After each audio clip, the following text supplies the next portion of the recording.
তারাপীঠে ঘটল, কিছুদিন আগে দিল্লিতে এরকম একটা হোটেলেই একটা ভয়াবহ অগ্নিকাণ্ড হলো জুন মাসে। আর বেশিরভাগই দেখা যাচ্ছে যে বিদেশি যারা, তাদের মৃত্যু হয়েছে। এটা আরও দুঃখের, অত্যন্ত দুঃখের। আমি অনুরোধ করব, কলকাতা তো নিশ্চয়ই, বাংলা তো নিশ্চয়ই, ভারতবর্ষ, যে একটা এসওপি বানানো উচিত যে যারা হোটেল চালাবে তাদের কী কী থাকা উচিত, কী কী ফর্মালিটিস হোটেল, এবং তার থেকেও বেশি হচ্ছে হসপিটাল। যেরকম গুজরাটের হসপিটালে ওরকম ভয়াবহ কোভিডের সময় একটা অগ্নিকাণ্ড হলো, তারপর আমাদের আমৃতে হলো, এর আগেও হয়েছে, আমাদের স্টিফেন কোর্টে হয়েছে, ইজরা স্ট্রিটে হয়েছে, ওই হোটেলে হলো। তো একটা এসওপি বানানো উচিত যে ফায়ার ডিপার্টমেন্ট কী কী দেখবে এবং রেগুলার ইন্টারভেলে কী কী দেখবে, এবং সেইটা দরকার। দেখুন, দোষ দেওয়া, দোষ করা, আমি দিল্লির সরকারকে দোষ দেবো, বিজেপি আমাকে দোষ দেবে, এই দোষ দেওয়া নিয়ে আবার এক বছর বাদে আবার আমরা বিজেপির বিরুদ্ধে বলবো, এটাতে সমস্যার সমাধান হবে। সমস্যার সমাধান হচ্ছে যে আমিও একবার একটা এখানে কমিটি হয়েছিল, তাকে রেকমেন্ড করেছিলাম যে থার্ড পার্টি একটা অডিট ফায়ার ডিপার্টমেন্টের থেকে করা উচিত, এবং রেগুলার ইন্টারভেলে প্রত্যেক বছর একটা অডিট রিপোর্ট না দিলে সেটাকে ক্লোজার নোটিশ দেওয়া উচিত। সেই মতন কিছু রেস্টুরেন্টের হয়েছিল, কিন্তু এই হোটেলটার হয়েছিল কি না জানি না। তো নিয়ম হচ্ছে যে একটা অডিট রিপোর্ট দেওয়া উচিত, এবং থার্ড পার্টি একটা অডিট করা উচিত। গভর্নমেন্টের পক্ষে যা স্টাফ, যে কোনো গভর্নমেন্ট, সেটা এই গভর্নমেন্টেরও যা স্টাফ, তাদের পর্যাপ্ত না যে সব বসে বসে নিজেরা চেক করবে। কিন্তু একটা থার্ড পার্টি, যেরকম কর্পোরেশন তাদের বিল্ডিং প্ল্যানের ক্ষেত্রে যেরকম আর্কিটেক্টদের একটা লাইসেন্স দেয়, সেই লাইসেন্সের বেশিতে বিশ্বাসে তারা বিল্ডিংগুলো প্ল্যান কাজ করে, তাদের তত্ত্বাবধানে থাকে। ঠিক সেইভাবে ফায়ার ডিপার্টমেন্ট একটা থার্ড পার্টি অডিট থাকা উচিত, এবং সেই অডিটের বেসিসে এদের ক্লোজার হবে কি হবে না সেটা মানে আইনত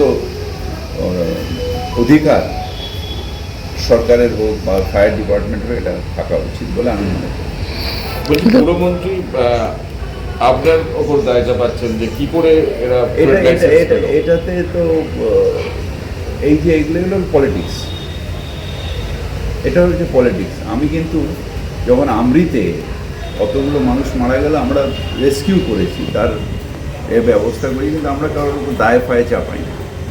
তার আগে স্টিফেন কোর্টে আমরা যখন অপোজিশনে ছিলাম, অতগুলো লোক মারা গেছে, হোটেলে মারা গেছে, দিল্লির হোটেলেও তো মারা গেছে। এই জুন মাসে অত বড় একটা 22 জন 23 জন মারা গেছে। এটা একটা অল ইন্ডিয়া বেসে একটা এসওপি থাকা উচিত। আবার এক বছর বাদে ধরুন, আজকে 2 মাস হয়েছে ইলেকশনের জন্য, আমরা কেউ কাজ করিনি, সবাই 2 মাস 3 মাস, আবার এই 3 মাস সরকার নেই, তো 6 মাস অলরেডি হয়ে গেছে। উনি এত দৌড়দৌড়ি করেন, এই হোটেলগুলো ঘুরতে পারতেন, সেটা বলা আমার উদ্দেশ্য না, কারণ কারোর পক্ষে এটা সম্ভব না। আর ট্রেড লাইসেন্স এখন অনলাইনে, যে কেউ ট্রেড লাইসেন্স পেতে পারে। ট্রেড লাইসেন্স পাওয়া মানেই যে তার ইলিগাল করার অধিকার এসে গেল তা নয়। কিন্তু সুতরাং এই দোষ চাপানো নিয়ে মানুষের জীবন বাঁচানো যাবে না।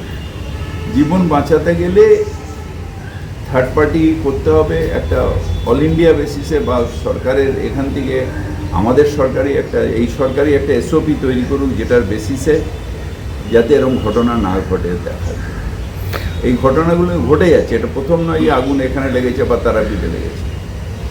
এটা কত বছর ধরে এই হোটেলে আগুন লাগছে, হসপিটালে আগুন লাগছে, বড় বড় কমার্শিয়াল বিল্ডিংয়ে আগুন লাগছে। স্টিফেন কোর্টে কতজন মারা গেছে।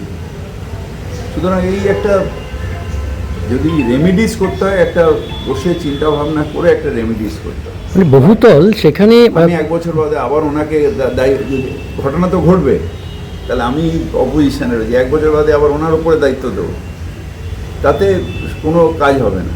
কাজটা হচ্ছে যে কীভাবে আর যাতে না হয় সেটা দেখার জন্য একটা কিছু ভাবনা চিন্তা করে বানাতে হবে। মানে একটা 5তলা বাড়ি বহুতল, সেখানে কোনো ফায়ার নেই, সিস্টেমই নেই। সেটাই তো, সেটার সিস্টেম, ফায়ারের যা লোকবল তাতে সম্ভব না, থার্ড পার্টি অডিট ছাড়া এটা সম্ভব না। যেটা আমি যখন ওই আগুন লেগেছিল তখন আমরা একটা কমিটি হয়েছিল, তাতে আমরা রেকমেন্ড করেছিলাম, তারপরে তো ইলেকশন এসে গেল।